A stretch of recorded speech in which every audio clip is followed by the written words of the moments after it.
This is an Armstrong International podcast. Hello, I'm Simon from Armstrong International, and this afternoon I'm here with Dinah Cencig. Dinah, could you just introduce yourself, please? Hello, my name is Dinah Cencig, and I run the global credit practice here at Armstrong International. So Dinah, you look after both the sell side and the buy side for credit. How's 2018 been turning out for you? I guess, Simon, that's a sort of question that I've been mulling over in my mind in the last month. I would say it's a mixed year. We really started quite excitingly in January with probably the best year-on-year month in flow credit trading on the sell side in a long time. So from across the flow credit space, from IG to financials to high yield, all have done very well, but that was followed by a real dip because of some positions out there being, wrongly placed, to a difficult first quarter, I would say, followed by a very lukewarm second quarter. So the long and short is, sell-side-wise in credit trading, what was promising turned out to be a much more difficult year than anticipated. Again, of course, bank from bank varies, but there are enough banks out there who are just flat right now, and most of them are nowhere near what they made or what they have made last year.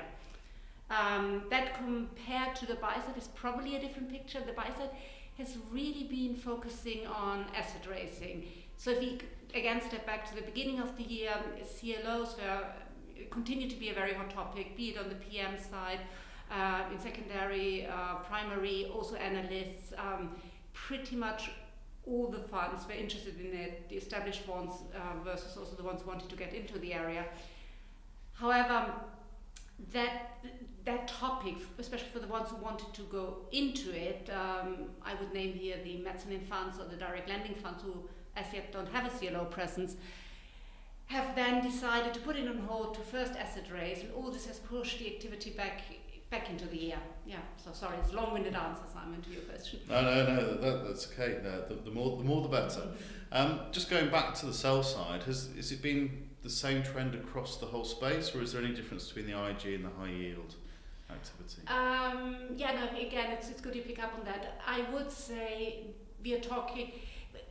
IG has been quiet, by want of better words. I think what has happened is high yield, even though it's not generally performing, or it's very hard to perform in it because of the spreads being so tight, is really wanted. And I would actually say it's wanted because there's a general view within Europe that the cycle is turning, that European distress, I don't even want to say this because we don't want too much distress, but European distress is about to happen. And what you really want first is your high yield in place to be able to then spot distress as and when it comes. So there's certainly a scramble for high yield traders, even though probably most of them won't make a big P&L contribution this year. Okay, that's very interesting. And with regards to the distressed debt, you mentioned that you're expecting some, hopefully not too much, to be upcoming in Europe. Is there any particular reasons?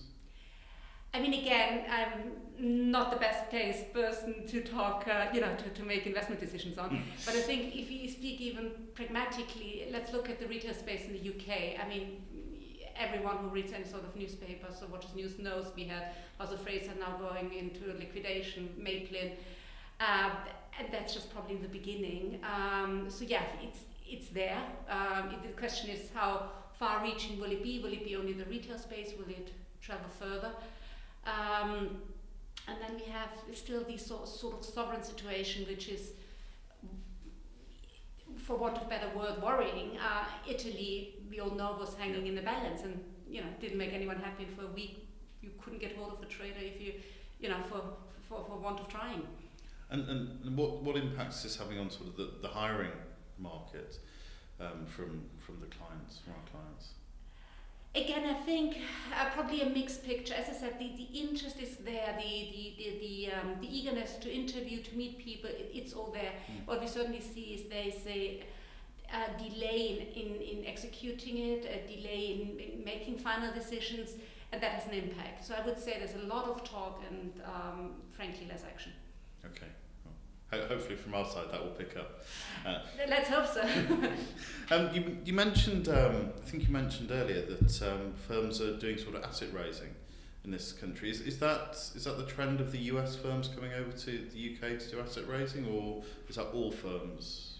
No, I would say this is, of course, specifically a buy-side theme, but if we look at our credit funds, be it established players or newcomers, or especially, that's absolutely right, there the US comes in, US firms who want to be more active physically in the London space,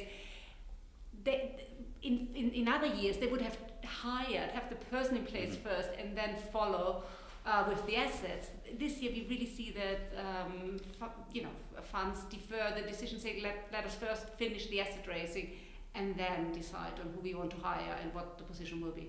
Is there any particular reason for that, or is it just a reluctance to make certain hiring decisions? I think it's a trend in the industry where, because there's the LP-GP relationship that's quite important here, and I would actually say the LP is gaining more and more importance, and I think they want to see that the fund overall is healthy and has traction before spending money on hiring. That seems to make sense.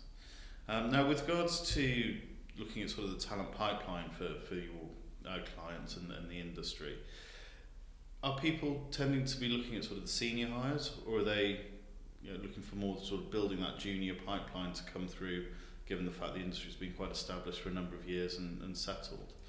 I think you really see the two extremes, senior versus junior. So what you have in credit, absolutely very established, also different to other industry like commodities. They hang on to their talent, so even your distressed funds who frankly hadn't had much to do in the last years have not let go of people, have even kept paying them, but just wanting to continue the analysts available to be there when the event happens. So what we now see is at the senior level, absolutely some intake when you want to establish a new product, be it CLOs or direct lending, you go for the senior end. It's the junior end who continues and has really in the last 2 years been the busy end, and that can be direct, that can be through more organized graduate intake programs in most of the bigger firms, mixture of both. Okay, and it's a hot topic, and certainly when I'm having my own conversations, it's diversity comes up in almost every conversation I have, whether it's the buy side or the sell side. Are there any particular initiatives or general themes that seem to be coming out when you're talking to your clients in terms of the need for more females or wider diversity? You know what, Simon, let me turn that question back to you. Have you heard of Level 20? Is that the private equity initiative around having 20% of the workforce being female by 2020? That's what I mean. In that case, I think probably the equivalent in the investment management industry is the diversity project. There is also the 30% club, but that's more sort of at the senior, the board level constituents at this present moment. Whereas the diversity project is very much focused on not just the female aspect, but also ethnicity and the wider issues of smart working or agile working, which we accept is something that's required. Let me interrupt you, Simon. What do you actually mean about agile working? So the agile working is about essentially people being able to work remotely, not having to be in the office from 8 till 6 or whatever those hours might be, but actually it's much being having the trust and the flexibility in the workforce that whether it's a working mother or a working father, that's actually flexibility to do the school run in the morning or the afternoon, and it not be seen as a bad thing or a negative against that person. Would you actually say this is really driven by the, let's call them innovative tech firms and their ability to work from anywhere, and this is filtering through the financial services now? Absolutely. I don't think it's just the tech firms. I think the financial services industry is probably the last industry to really catch up on this front. And if you talk about this diversity project, which I agree, of course, I must have heard about it now. Do you actually, from talking more to HR, do you see hard measures in place, or is it all talk? It's not all talk. There are active, and every firm is different and have slightly different approaches. But in terms of how we work with the diversity project and the firms is that internally we've taken the measure that we will at least try and aim to have 30% of our shortlist of diverse candidates. A very apolitical question. How do you, from your side, actually think women respond to that? Do you feel actually there's some sort of unjust positive discrimination going on? It's a very good question, Dinah, and I think it's different, and some of it relates to sort of the unconscious bias, both of a decision maker but also somebody in the workplace. There is evidence to show that a man will apply for a job when it says, oh, you need 10 years experience, and he's more likely to apply with 5 years experience, whereas the female counterpart might have 9.5 years and be less likely to apply. So I think there is a little bit more sort of change of mindset across the working environment to actually encourage people that, you know, it's not, there are different practices out there, and take the opportunity to apply. I have to say, I couldn't agree more with you, and what I'm really excited about is that I get many more incoming calls these days of women of all seniority levels reaching out to me and actually saying, look, is it true? Can I have the next step in my career by the very fact that there should be a different gender balance?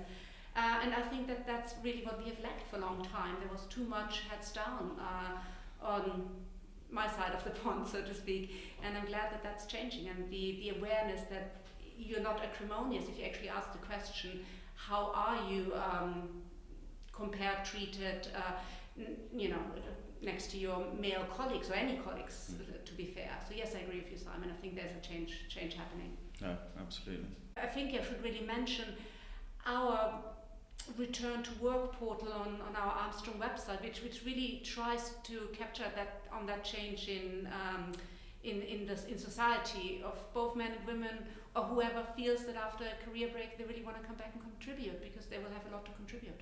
And as a mother yourself, it's been no barrier to you continuing your career. No, it hasn't. There's sleep deprivation, which I think we all share, no matter what we do in life. No, it hasn't. I think, I'm glad to live in a world where we try to balance things, and it's not all play hard, work hard. Well, thank you, Dinah. I think that's a lovely way to wrap this conversation up. Thank you. A real pleasure, and hope to speak again soon. Thank you for listening to the Armstrong International podcast. For more information on what we do, please visit www.armstrongint.com.